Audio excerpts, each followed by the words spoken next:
अहम खबरें भी। अंजुमन तरक्की उर्दू बिहार के दफ्तर की बिजली कभी भी गुल हो सकती है। अंजुमन के पास बिजली का बिल देने के लिए पैसा नहीं है। अंजुमन का ज्यादातर प्रोग्राम लोगों के चंदे से ही चलता है। एक रिपोर्ट।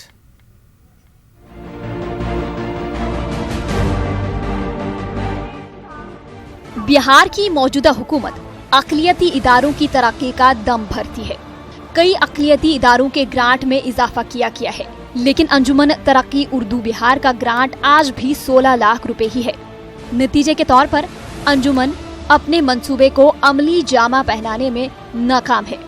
हालात इतने खराब हैं कि अंजुमन के पास बिजली का बिल देने के लिए भी पैसा नहीं है।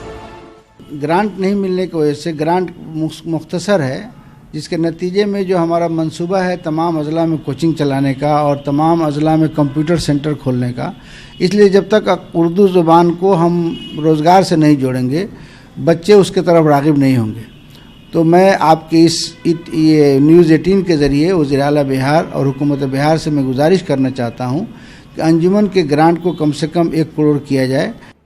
अंजुमन पर महकमे बिजली का 19 लाख रुपए का बकाया है। हाल में अंजुमन ने 2 लाख रुपए जमा किया है, तब जाकर अंजुमन के दफ्तर में रोशनी हुई है। अभी भी 17 लाख रुपए बिजली का बकाया है। उधर अंजुमन पर म्युनिसिपल कॉरपोरेशन का 6 लाख रुपए का टैक्स भी बाकी है। अंजुमन ने ग्रांट बढ़ाने की हुकूमत से अपील की है।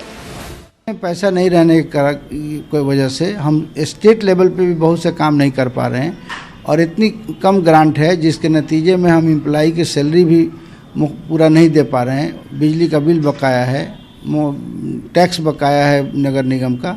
इसलिए अगर सरकार हमारे ग्रांट को बढ़ा देती है तो पूरे बिहार में तमाम 38 ज़िलों में और 102 सब डिवीज़नों में हम जो है उर्दू के तरक्की के लिए, रोज़गार से बच्चों को जोड़ने के लिए कोचिंग चलवाएंगे और उर्दू कंप्यूटर सेंटर खोलेंगे।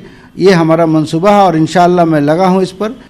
अंजुमन का नाम बड़ा है और माजी में इसकी कारकर्दगी शानदार रही है और इसी वजह से अजला में लोग अंजुमन के मुख्तलिफ प्रोग्रामों में माली ताउन करते हैं।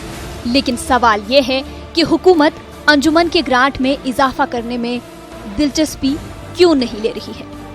न्यूज़ 18 उर्दू के लिए